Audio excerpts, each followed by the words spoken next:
అందరికీ నమస్కారం. నా పేరు రాజేంద్ర కుమార్. ఈరోజు నేను బాప్తీసం తీసుకున్నాను.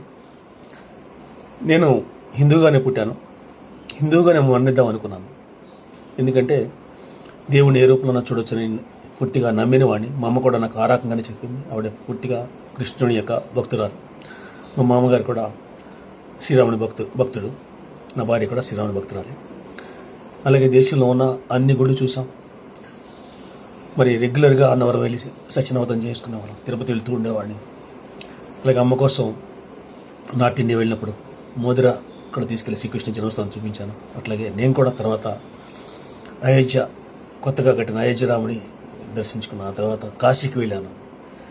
కాశీ ఇది చేశాను. కానీ హిందూగానే పుట్టి హిందూగానే వచ్చున్నా, అన్ని రకాలైన ఇచ్చేస్తున్నా కూడా నా పర్సనల్ గార్డ్గా జీసస్ క్రైస్ట్ని తీసుకున్నాను.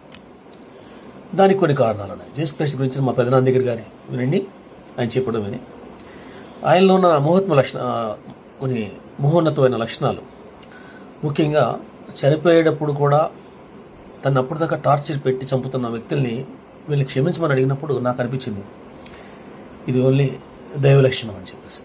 అందుకోసం స్వామి వివేకానంద గారు చెప్పినట్టుగా ఒక పర్సనల్ గార్డ్ ఉండాలి అనుకుని జీసస్ క్రైస్ట్ని నేను నా పర్సనల్ గార్డ్ అనుకున్నాను. ఆయనే, అప్పటికే నా తండ్రి లేడు కాబట్టి ఆయనే నా ఫాదర్గా అడాప్ట్ చేసుకున్నాను. మరి ఆయన నాకు కావాల్సిన ప్రతిదీ అడిగేవాడిని. ప్రతిదీ మొన్నటిదాకా కూడా, అంటే జస్ట్ లాస్ట్ ఇయర్ వరకు కూడా ప్రతిదీ నాకు ఇది కావాలి, ఇది కావాలి, ఇది కావాలి, డిమాండ్ అని అడగటం, అన్నీ ఇచ్చేవాడు ఆయన. ఇక్కడ ఒక విషయం మీరు గుర్తుపెట్టుకో, నేను హిందువుని, అయినా కూడా ఆయన అడిగేవాడిని, ఇచ్చేవాడు ఆయన. నేను జీసస్ని దేవుడు అని అంటే కాదు, సర్వసృష్టికర్తని జీసస్ రూపంలో చూస్తున్నా. ఎవరెవరో మనకు తెలియదు కదా, రాముడో కృష్ణుడో ఎవరో మనం ఒక రూపంలో చూస్తామని నేను అనుకుని నమ్మేవాడిని. అందుకే ఆ రూపంలో చూస్తే నేను అడిగేవాడిని, ఇచ్చేవాడు. అందుకే నేను అంటున్నాను అన్నమాట, సర్వసృష్టికర్త అందరినీ ప్రేమిస్తాడు. మీరు హిందువా, క్రైస్తవుడా, ముస్లిమా, లేక ఇంకొకటి చూడరు, ఆయన మేము అందరినీ ప్రేమిస్తాడు. అందరి మీ కోరికలు అడిగినప్పుడు ఆయన చిత్త ప్రకారం మీకు ఇస్తాడు. మీ కోరికలు కూడా మీకు చాలా నెరవేరుతుంటాయి. ఎందుకంటే ఆయన బిడ్డలే కదా, మీరైనా ఎవరైనా కూడా ఆయన బిడ్డలే. కాబట్టి ఆయన క్రైస్తవులను ఒక రకంగా ఇంకొక రకంగా చూపించే దేవుడు కాదు. కానీ నా బిడ్డలు నన్ను గుర్తించాలనుకుంటాడు, అంతే కదా. తండ్రి వేరే వాళ్ళందరినీ అమ్మా నాన్న అనుకుంటూ తిరుగుతూ ఉంటే, బొమ్మలను తిరుగుతావు అమ్మా నాన్న అనుకుంటే తండ్రి బాధపడతాడు కదా.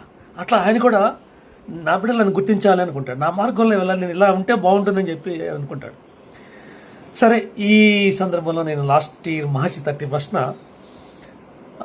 దేవుడు నాకు అడిగినవన్నీ ఇచ్చేటప్పటికి ఒకసారి దేనిపించింది, ఏమిటిది నేను అడిగినవన్నీ ఇస్తున్నాడు, కష్టమైన కూడా ఇస్తున్నాడు ఏంటి అని.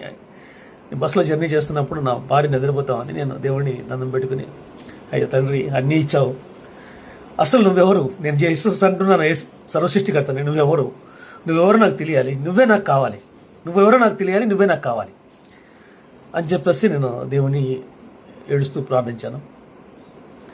ఆ తర్వాత నాకు ఇమ్మీడియట్గా నాకు అర్థమైంది ఏంటంటే, నేను ప్యూర్గా ఉంటే తప్ప దేవుడు ఎవరో నాకు తెలియదు. అందుకే ఆ రోజు నుంచి ప్యూర్గా ఉండడానికి ప్రయత్నం చేస్తూ వచ్చాను. ప్యూర్గా ఉండడానికి ప్రయత్నం చేస్తూ ఉన్నాను. వేదాలు చదువుతున్నాను, భగవద్గీత చదివాను, ఖురాన్ చదివాను, బుద్ధాది ధర్మాలు చదివాను. అలాగే ఈ చాట్‌జీపీటీలో వాటిలో మిగతా జైన్ మతం గురించి, అన్ని మతాల గురించి, అందరి దేవుళ్ళ గురించి మొత్తం అంతా కూడా తెలుసుకుంటానే ప్రయత్నం చేస్తాను. ఫేస్బుక్ ఫ్రెండ్స్కి చాలామందికి తెలుసు, నేను అందులో ఉన్న మంచి అన్నీ రాశాను, చెడు ఎక్కడ రాయలేదు, మంచి రాశాను. ఆ ప్రాసెస్లో బైబిల్ స్టడీ కూడా నేను అటెండ్ అవుతా ఉన్నాను. బైబిల్ స్టడీలో ఒక టీం ద్వారా నేను బైబిల్ స్టడీ కూడా అటెండ్ అవుతాను. ఇదే వాళ్ళు చెప్తున్నారు కాబట్టి ఇంకా నేను వేరే బైబిల్ చదవట్లేదు. వాళ్ళు చెప్తున్నప్పుడు నాకు అర్థమైంది, బాప్టిజం తీసుకోవడం అనేది మొదటి స్టెప్. ఆ తర్వాత మనం అందరూ, అంటే ఎవరైనా సరే జీసస్ మార్గంలో నడవాలంటే ఆయనలాగా బ్రతకాలి అని నాకు అట్రాక్ట్ అయ్యాను. ఈ మొత్తం అన్నీ చదువుతున్నప్పుడు పెద్దగా నాకు దేవుడు నాతో మాట్లాడినట్టు అనిపించలేదు. కానీ బైబిల్ చదువుతున్నప్పుడు కానీ, లేకపోతే నాకు నిజంగా జీసస్ దేవుడా అని అనుకున్నప్పుడు యూట్యూబ్లో ఏదైనా మామూలుగా జర్నీలో యూట్యూబ్లో పెడితే దాని క్లారిటీ, ఏమైతే నాకు డౌట్ ఉన్నాయో అన్నింటికీ క్లారిటీ. అంటే జీసస్ నాతో మాట్లాడుతూనే ఉన్నాడు చాలా రోజులుగా.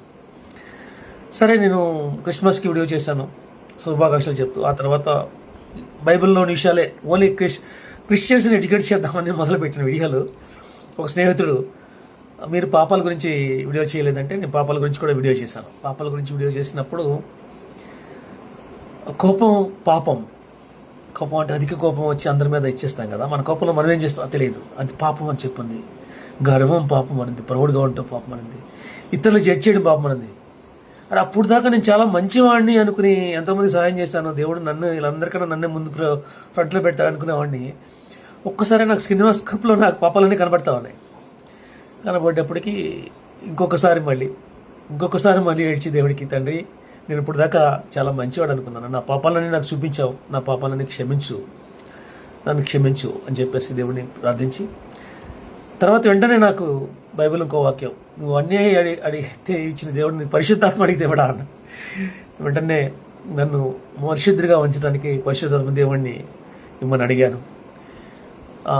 అక్కడి నుంచి జర్నీ ఎలా ఉందంటే, I was feeling tremendous happiness. బాధలు ఉంటాయి అవన్నీ వేరు, కానీ బాధలు అవన్నీ ఇచ్చి మామూలుగానే హ్యాపీగా తీసుకుంటూనే సంతోషం. ఈ సంతోషం అందరికీ చెప్పాలి, స్నేహితులకి చెప్పాలి. చెప్తూనే ఉన్నా స్నేహితులకి నేను చాలా హ్యాపీగా ఉన్నాను ఇవాళ, ఫ్రెండ్స్కి చెప్పాలి, అందరికీ చెప్పాలి. ఎందుకు హ్యాపీగా ఉన్నానంటే దేవుడిని నమ్మాను, దేవుడిని కనుగొన్నాను, రుచి చూసి కనుగొన్నాను. అందరిలాగా నాకు అద్భుతాలు చేశాడు కాబట్టి దేవుడిని నమ్మలా నేను. దేవుడు నాకు ఎవరో తెలియకముందే నా జీవితంలో ఎన్నో అద్భుతాలు చేశాడు. కానీ దేవుడిని అడిగి నువ్వెవరని కనుక్కున్నప్పుడు నేనే నిజమైన దేవుడిని అని చెప్పేసి జీసస్ నాతో మాట్లాడాడు. అనేక సార్లు మాట్లాడిన తర్వాత నమ్మిన తర్వాత అప్పటికి మళ్ళీ నేను బాప్తిసం తీసుకో అవసరం లేదు అని నేను ముందుకు వెళ్తూ ఉన్నా. ఎందుకంటే దేవుడిని నమ్మితే చాలు. బాప్తిసం తీసుకున్న వాళ్ళందరూ నిజంగా ఉంటున్నారా వాళ్ళు అని ఫీలింగ్ నాకు తెలుసు కదా, ఈ ఆత్మకు తెలుసు అని చెప్పినప్పుడు మళ్ళీ బైబిల్లో దేవుడు ఇంకోసారి మాట్లాడాడు. నీకు తెలిసే కాదు, నువ్వు విట్నెస్ చెప్పాలి, అందరికీ చెప్పాలి కదా, విట్నెస్ అవ్వాలి కదా. పైగా జీసస్ ఆయనే స్వయంగా జాన్ బాప్టిస్ట్ దగ్గరికి వెళ్ళి ఆయన బాప్టిస్ట్ తీసుకుంటాడు. కాబట్టి ఆయన చెప్పింది చేయాలి. ఈ మేధస్సుతో దేవుడిని వెదకూడదు, ఈ మేధస్సుతో దేవుడి గురించి ఆలోచించకూడదు అని చెప్పి నమ్మి పూర్తిగా ఇక దేవుడి మీద ఆధారపడటం మొదలుపెట్టాను. చాలా హ్యాపీగా ఉన్నాను. ఈరోజు మా పాస్టర్ గారు బాప్తిసం గురించి ఒక మెసేజ్ చెప్పినప్పుడు, మిమ్మల్ని నాకు బాప్తిసం ఒకటి ఏమవుతుందని అడిగితే నేను డెసిషన్ తీసుకోవటం, ఆ ప్రాసెస్లో ఈరోజు బాప్తిసం తీసుకోవడం జరిగింది. మరి స్నేహితులకి, మిత్రులకి, బంధువులకి అందరికీ కూడా మరి నా హ్యాపీనెస్ కానీ నా మాటలు కానీ పిచ్చివాళ్ళగా అనిపిస్తాయి. ఎందుకంటే నేను చాలామందిని నేను ఇలాగే పిచ్చివాళ్ళగా మాట్లాడుకునేవాడిని. వీళ్ళంతా ఒక రకమైన ట్రామాలో ఉంటారు వీళ్ళంతా అనుకునేవాడిని. ఈరోజు నేను అనుభవించి చెప్తున్నా, నిజంగా జీసస్ మన కోసం మరణించాడు, మన పాపాలు కడగబడ్డాయి. ఈరోజు పాపాలు కడగబడ్డాయి. నా గిల్టీ లేక ఈ హ్యాపీనెస్ కారణం ఏంటంటే, ఆ గిల్టీ లేక మంచిగా ఉండేటప్పుడు హ్యాపీనెస్ ఇది ఉంటుంది. జీసస్ మార్గంలో నడిచినప్పుడు ఉన్న హ్యాపీనెస్. ఈ సాక్ష్యం చెప్తూ నా కోసం మీ అందరినీ కూడా ప్రేయర్ చేయమని, ఈ మార్గాన్ని విడవకుండా ఇలాగే ఇంకా మరి జీసస్ మార్గంలో నడుచు, జీసస్ నిజమైన బిడ్డగా ఆయన అయితే నేను అడాప్ట్ చేసుకున్నాను. ఇప్పుడైతే ఆయన బిడ్డగా నేను ఎదగటానికి ఇష్టపడుతున్నాను. ఇష్టపడేలాగా ఉండాలని మీరందరూ నా కోసం ప్రార్థన చేయమని కోరుకుంటూ సెలవు తీసుకున్నాను.